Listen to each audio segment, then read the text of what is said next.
मेरे माता पिता ने बचपन में ही मेरा निकाह तय कर दिया और जब मेरी उम्र 20 साल की हुई तो मेरी शादी होने वाली थी।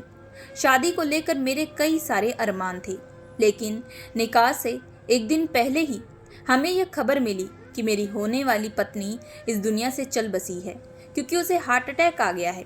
इस खबर से मैं बेहद दुखी था। इसी तरह कुछ दिन बीत रहे थे कि तभी माता पिता ने फैसला किया कि मेरी शादी उसकी छोटी बहन से कर दी जाए। उसका नाम निगार था। निगार दिखने में बेहद बच्ची थी, बल्कि उसकी उम्र 16 साल की थी। मैंने इस रिश्ते से इनकार किया, लेकिन माता पिता ने जबरदस्ती मेरी शादी उस बच्ची से करवा दी। आज मैं पूरे तरीके से टूट चुका था। बेबस होकर जैसे ही सुहागरात की रात कमरे की तरफ बढ़ा तो समझ में नहीं आ रहा था कि भला मैं उस बच्ची के साथ क्या करूँगा। लेकिन जैसे ही कमरे में दाखिल हुआ तो 15 साल की पत्नी सुहागरात मनाने के लिए तड़प रही थी। यह देखकर मैं हैरान रह चुका। मेरे करीब आई और फिर मुझे वीडियो दिखाकर कहने लगी, आज हम इसी तरीके से खेल खेलेंगे। मैं हक्का बक्का होकर वहीं खड़ा था कि तभी निगार ने लाइट बंद कर दी और फिर उसने मेरे मुंह में अपना सोशल मीडिया की वीडियो देखकर आज के दौरान हर लड़का लड़की वक्त से पहले ही जवान हो चुके हैं। आज की तारीख में हर लड़का लड़की को उम्र से पहले ही सुहागरात के बारे में पूरी खबर रहती है और वह जानते हैं कि पति पत्नी सुहागरात की रात को क्या करते हैं। लेकिन मुझे यह नहीं पता था कि एक 15 साल की लड़की भी सुहागरात मनाने के लिए इतना तड़पती होगी। मेरी 15 साल की पत्नी ने रात भर उस दिन मेरी चीखें निकाल दी थी। बचपन में ही माँ बाप ने मेरी शादी मोहल्ले की एक लड़की के साथ पक्की कर दी थी। बचपन में ही मैं और मेरी होने वाली पत्नी हम गुड्डा गुड्डियों की शादी करवाकर बहुत ही ज़्यादा खुश होते थे। उस वक्त बचपन में ही हम दोनों एक दूसरे से जीवन भर साथ चलने की कस्में खाया करते थे। हम दोनों का घर एक दूसरे के घर के कुछ दूरी में ही था। फिर जैसे जैसे हमारी उम्र बढ़ती गई, हमारे जो शादी को लेकर जज्बात थे दोनों के बढ़ने लगे थे। हर लड़का लड़की की तरह हमारी भी कुछ ख्वाहिशें थी जो कि पूरी होने वाली थी। हम दोनों ही बहुत ही ज़्यादा खुश थे, लेकिन शायद हम दोनों की खुशियों को किसी न किसी की नज़र लग चुकी थी। मेरे घर में पूरे तरीके से निकाह का माहौल बना हुआ था। हर तरफ घर को पूरे लाइटों से सजाया गया था। मैं घर का बड़ा बेटा था, इसी वजह से निकाह में कोई कमी नहीं रखी गई थी। मैंने सुहागरात को लेकर अपने दोस्तों से पहले ही ट्रेनिंग ले ली थी। अब मैं अंदर ही अंदर बड़ा ही बेताब हो रहा था कि तभी हमें रात को अचानक ही यह खबर मिली कि मेरी होने वाली पत्नी इस दुनिया से चल बसी है, क्योंकि उसे हार्ट अटैक आ गया है। यह खबर सुनते ही मानो मेरे पैरों तले जमीन खिसक गई थी और मेरी तो पूरी जिंदगी ही खत्म हो चुकी थी। मैंने बड़ी मुश्किल से अपने आप को संभाला था। उस लड़की के जाने के बाद एक हफ्ते के बाद दोनों परिवार वालों की सहमति से यह फैसला किया गया कि अब मेरी शादी उसकी छोटी बहन से करवा दी जाएगी। यह सुनकर मैं हक्का बक्का रह गया। मैंने काफ़ी बार इनकार किया कि वह तो अभी बच्ची है और मुझे अभी किसी से शादी भी नहीं करनी, क्योंकि मैं उससे मोहब्बत करता था। लेकिन माँ बाप ने कहा कि दुनिया वाले ताने देंगे, तेरे बारे में ही गलत बात बोल सकते हैं कि शायद तेरी किस्मत ही अच्छी नहीं है। तभी तो निकाह से एक दिन पहले ही दुल्हन मर चुकी है और मैं तुझ पर कोई इल्ज़ाम लगता हुआ नहीं देख सकती।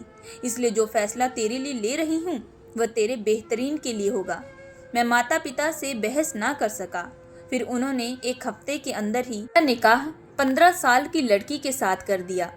जब दोस्तों ने उस लड़की को देखा तो मुझे कहा कि तू पागल तो नहीं हो गया, तू एक 15 साल की लड़की से भला शादी क्यों कर रहा है? सुहागरात की रात तू वह सब कैसे करेगा? लेकिन मेरे पास अब कोई भी रास्ता नहीं था पीछे हटने का। फिर कुछ ही देर के अंदर मेरी उस लड़की के साथ शादी हो चुकी थी। मैं सुहागरात की रात कमरे में नहीं जाना चाहता था, लेकिन मेरी बहनों ने मुझे कमरे में भेज दिया।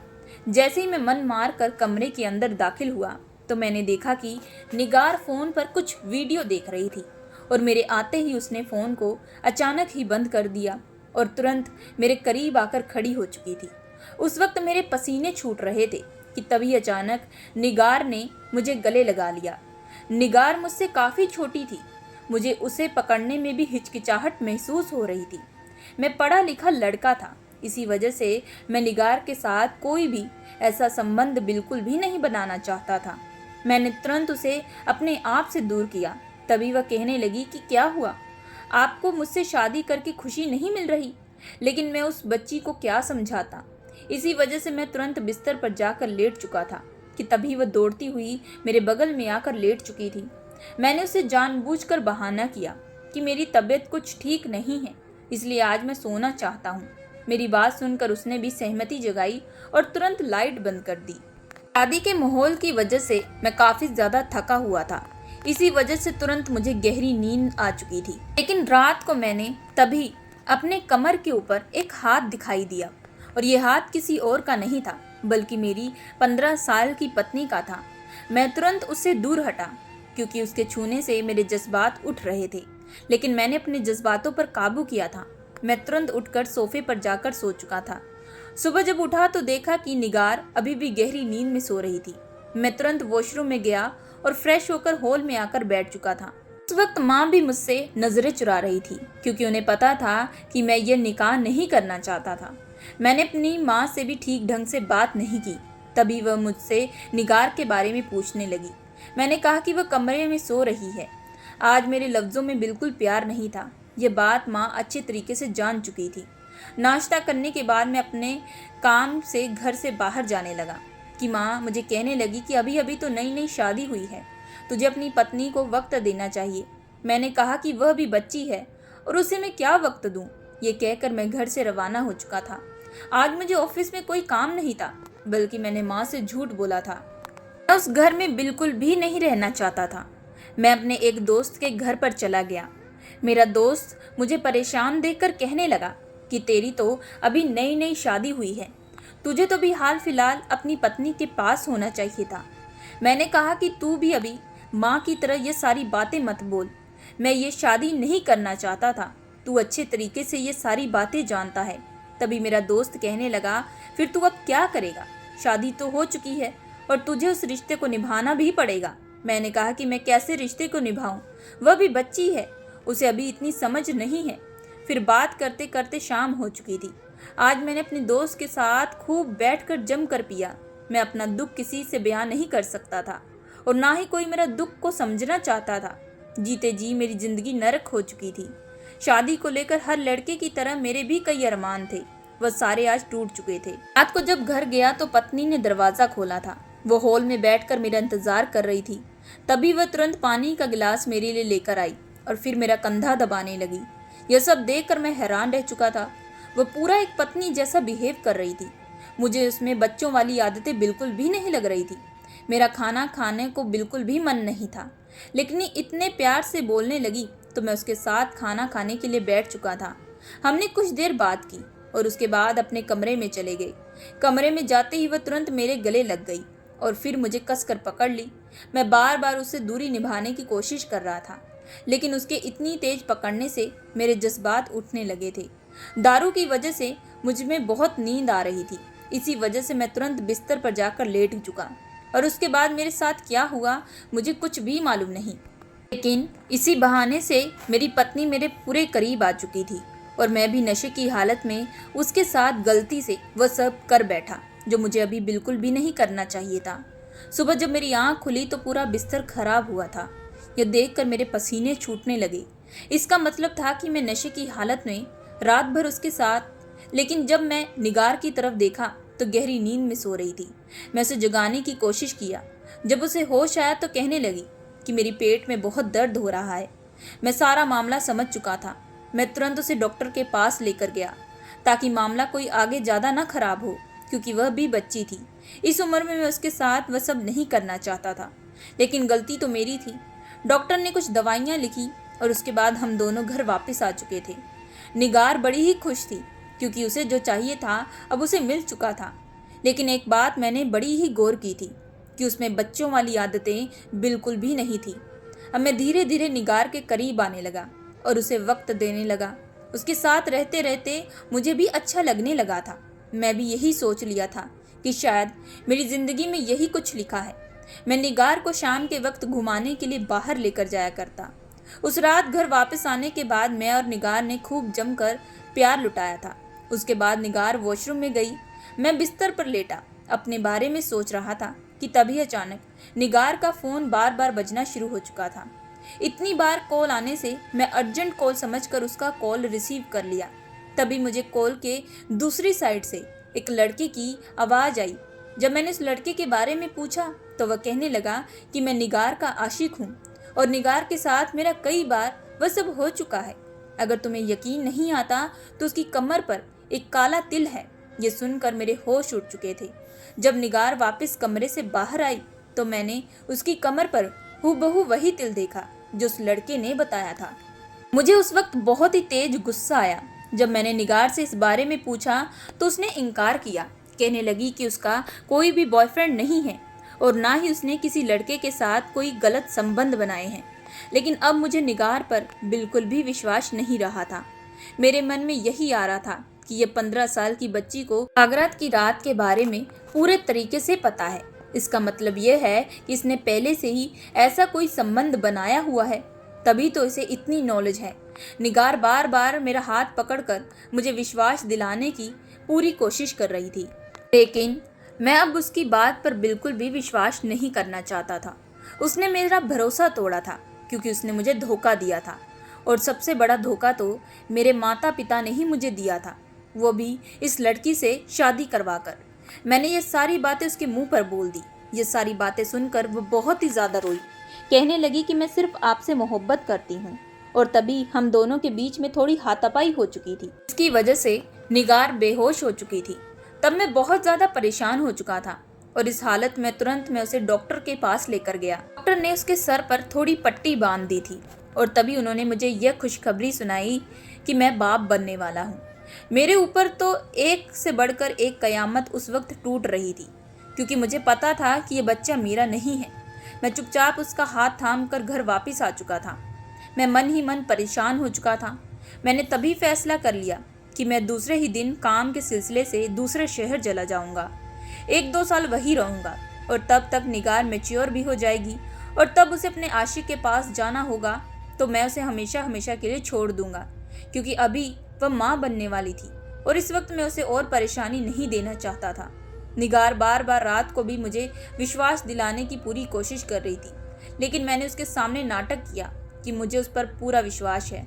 दूसरे दिन सुबह होते ही मैंने एक टेबल पर चिट्ठी लिखी और हमेशा हमेशा के लिए सब कुछ छोड़ छाड़ कर दूसरे शहर के लिए रवाना हो चुका था।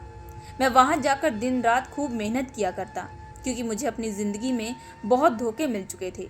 अब मैं किसी भी लड़की के करीब ना जाता और ना ही किसी से दोस्ती रखता। मैं सिर्फ अपने काम से ही मतलब रखता था।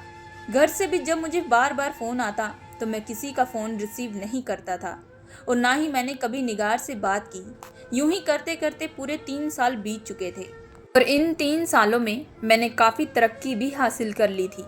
अब मुझे अपने परिवार घर की याद आ रही थी। मैं अपने परिवार के पास जाना चाहता था और ज़्यादातर मुझे निगार की चिंता सताने लगी।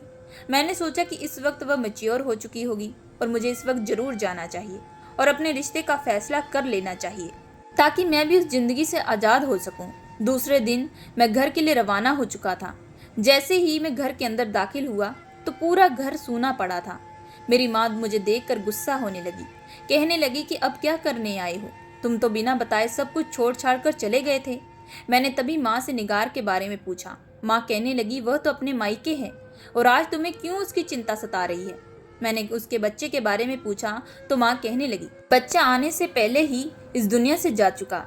उसकी हालत तो काफ़ी ख़राब हो चुकी थी। तुम्हारे जाने के बाद वह पूरे तरीके से टूट चुकी थी। हर वक्त टेंशन लेती, जिसकी वजह से उसका बच्चा दुनिया से जा चुका, और तुमने तो उसके ऊपर आरोप लगाए थे कि उसके पेट में किसी और का बच्चा है। मैंने माँ को हकीकत बताई। तब माँ कहने लगी कि सच्चाई यह नहीं थी जो तुझे पता चली। तुम्हारे जाने के बाद निगार के भाइयों ने मिलकर उस लड़के को ढूंढा और हम सबके सामने भी लाया।